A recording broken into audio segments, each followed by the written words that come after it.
আজকে আমরা যেখানে যাচ্ছি ওইটা দেখে আপনারাও অবাক হয়ে যাবেন যে অপরূপ আপনাদের কই নিয়ে আসলো। তো সরি, আমি তো আমার ইন্ট্রো দিতেই ভুলে গিয়েছি। আসসালামু আলাইকুম, আমি অপরূপ। আজকে এসে পড়েছি আমরা চিকলি পার্কে। তো বাবজান এখানে অনেকবারই মিটিংয়ের কারণে এসেছে, তো বাবজান আমাদের প্রথমবার চিকলি পার্কে নিয়ে এসেছে। তো চলুন আপনাদের পুরো পার্কটা ঘুরে দেখাই। তো এটা হচ্ছে স্পিড বোটের জায়গা, আমার ভাই অনেক ফেভারিট। তো এখানে মাছগুলো ছিল, আমরা ওই সাইডে বসে একটা ছবি তুলে নিলাম। তারপরে মাছদের সাথে একটুখানি কয়টা কথা বলার পর আমরা তারপর অন্যদিকে যাচ্ছিলাম। যদিও আমি মাছের সাথে কথা বলতে পারি না, কেউই পারে না আসলে। তো এখন এটা হচ্ছে ঝর্ণা, অনেক বেশি আমার সুন্দর লেগেছে, কিন্তু একটুখানি সামনে যখন গিয়েছিলাম একটুখানি ভয় লেগেছে, কারণ একটুখানি উঠতে হয়েছে। তো এটা হচ্ছে সবচেয়ে এক্সাইটিং জায়গা। আমি জানি না এটা কি, কিন্তু এটা পুরা নিজের গায়ের রং চেঞ্জ করতে পারে, এটা আমি জানি। তখন আমরা সামনে যাচ্ছি আরও কিছু দেখতে, তো আমরা কিছু পেলাম না। এখানে একটু রেস্টুরেন্ট, তারপর আগে সব রাইড। এখানে পানির মধ্যে বসার জন্য অনেক ভালো একটা দৃশ্যর মধ্যে একটা বসার ব্যবস্থা ছিল, সরি আসলে পানির পাড়ে বসার একটা জায়গা ছিল। তো আমরা এখন উঠে পড়েছি ট্রেনে। আয়াত বলার পর আমরা এখন যাচ্ছি ট্রেনের মধ্যে। ট্রেন থেকে নামার পর আমরা একটা নতুন রাইডে উঠবো। তো এই যে এখানে হচ্ছে ছোটোদের খেলার জন্য, অনেক ছোটোদের, আয়াতের না, ওদের খেলার জন্য একটা পার্ক। এরপর আমরা যাচ্ছি আমাদের দ্বিতীয় রাইডের দিকে। তো বাবজান এখন টিকিট কেটে নিচ্ছে, আমি রাইডের নাম ভুলে গেলাম। তো আমরা এখন হাতে করে বসবো। তারপর বাবজান আমাদের বললো সেকেন্ড ফ্লোরে বসতে, যাতে বাবজান ছবি তুলতে পারে। আমি একটু বেশি ভীতু, তো এই জন্য এই সাইডেই বসে আছি মার সাথে। তো আয়াত এখন মজা করছে। এখন আমরা যাচ্ছি গেমিং জোনে, গেম খেলবো একটুখানি।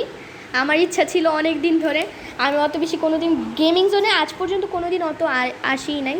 তো এখানে পিচ্চিদের খেলা, তারপর সামনেই হলো বড়দের খেলা।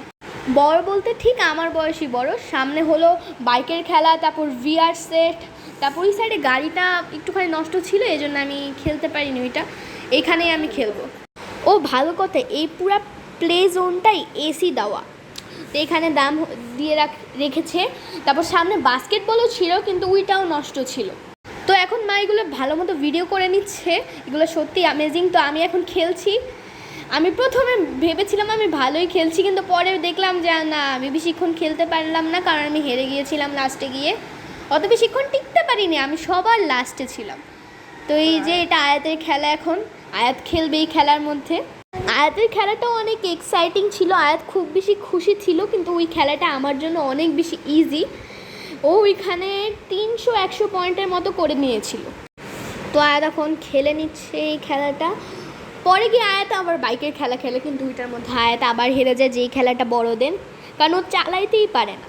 তো এই যে ও এখন পয়েন্ট নিবে, কিন্তু বেশিরভাগ পয়েন্টই ও নিতে পারেনি। ও ভালো কথা, আপনাদের যদি এই ভিডিওটা ভালো লাগে তাহলে অবশ্যই লাইক কমেন্ট করবেন আর শেয়ার করবেন। আর আপনারা যদি আয়াত অপরূপকে ভালোবাসেন তাহলে অবশ্যই কমেন্টে জানাবেন। আপনাদের যদি আরও এমন ভিডিও পছন্দ আসে তাহলে আমরা আরও এমন ভিডিও নিয়ে আসবো। আপনারা জানাবেন আপনারা আমাদের কোন ভিডিওটা খুব বেশি পছন্দ করেন। তো এই যে আমি এখন ভিআর খেলছি, তারপরে এই যে আমি কয়েকটা পোজ নিয়ে নিচ্ছি একটুখানি নিচে। তারপর আমার নাচানাচি শেষ হয়ে গেল। আমার ভিআরের মধ্যে অনেকখানি খেলে ফেলেছিলাম। তারপর আমি একটুখানি আমার ফেভারিট ফুটবল প্লেয়ারে একটুখানি ওইটা করে ফেললাম, যেটাই বলে আমি ওইটা ভুলে গেলাম। আসলে আমার অত কিছু বেশি মনে থাকে না সব কিছু। তো এখন এইখানে আমি দেখছি বাস্কেটবলটা যে খেলা যাবে না, আমার বাস্কেটবলও অনেক বেশি পছন্দ। তো এটা হচ্ছে আরেকটা খেলার জায়গা, এটার কী বলে আমি ঠিক জানি না আসলে। তারপর এইটা হলো পুরাই লাকির খেলা, আপনারা যদি জিততে পারেন তাহলে একটা পুতুল জিতে যাবেন, 2বার চান্স থাকে। তো প্রথমবারেই আমার বাবা একটা বেবি পিঙ্ক কালারের ডলফিন জিতে নিল। সেকেন্ডবারের মধ্যে একটুখানি মিস হয়ে গেল, এই জন্য নিতে পারলো না। এরপরে আমি বললাম আমাকে দাও, আমি অবশ্যই একটা বের করব। এরপরে বাবজান আমাকে দিবে। এই যে এখন বাবজান ট্রাইগুলো শেষ, তো এখন এসে পুতুলটা বের করে দিচ্ছে বাবজানকে। তো বাবজান বললো এই পুতুলটা তোমাদের দুইজনের জন্য। আসলে আমরা ফ্যামিলির থেকে এখন একটু বেশি দূরে, তো এজন্য আমরা একটুখানি ডিপ্রেস থাকি, এজন্য অত বেশি মনটা আমার ভালো থাকে না। বাবজান প্রত্যেক সময় চিন্তা করে যে যাতে আমাদের কিভাবে খুশি করা যায়। তো এই যে আমি প্রথম ট্রায়ের মধ্যে ফেল হয়ে গেলাম, দ্বিতীয় ট্রায়ের মধ্যেও পারলাম না আমি। তারপর বাবজানকে বললাম, বাবজান আরে না, তুমি আরেকবার দিলে অবশ্যই পারবো। তো মা এখন ওইটার ভিডিও করে নিচ্ছে ওই পুতুলটার। তো এখন একটু পরে আমি আরেকবার ওইটা করব। তো এখন আয়াত ওই বাইকে উঠতে চাচ্ছে, যেই বাইকটা আমি চালিয়েছিলাম। তো আয়াত এখন একটু পরে ওই বাইকে উঠে যাবে। তারপরে সিনটা আমরা ভিডিও করিনি, আপনারা আমাদের অন্যগুলো ভিডিওগুলোতে তো দেখেছেনই আমি আর মা কত বেশি পানিকে ভয় পাই।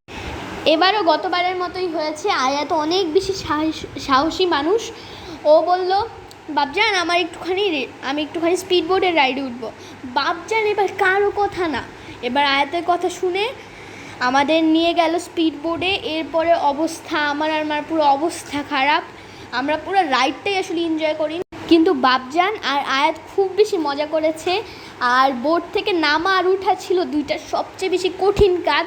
বোর্ড থেকে উঠার সময় অত বেশি কষ্ট হয়নি, কিন্তু নামার সময় পানির কারণে আমরা একবার পড়েই যেতে নিয়েছিলাম। এটা এত বেশি পানি, এটা আসলে অনেক বেশি গভীর একটা লেক।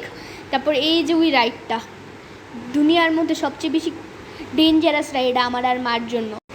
এই রাইডের মধ্যে আমাদের জীবন পুরা আমাদের শরীর থেকে আত্মাই বের হয়ে গেছে। তারপরে এই যে এখন এইখানে আমরা রেস্টুরেন্টের ভিতরে যাচ্ছি, আমাদের স্পিড বোর্ডের রাইডটা শেষ। আর অনেক ঝাঁকুনি ধাক্কা খাওয়ার পরে আমরা এখন একটু খেতে যাচ্ছি। তবুও আমার আর মার তখনও একটুখানি ভয়ে, কি বলবো, আমাদের দুজনের অবস্থা পুরা খারাপ ছিল তখনও। আমি আর মা আয়াত আর বাবার উপরে অনেক বেশি রাগ হয়েছি। এই সেম জিনিসটা আমরা যখন কাশফুল দেখতে গিয়েছিলাম তখনও আমাদের জোর করে নৌকায় উঠিয়ে কি করেছে আসলে ওরা। তো এই যে আমাদের খাবার এসে পড়েছে, বার্গার, ফ্রেঞ্চ ফ্রাই।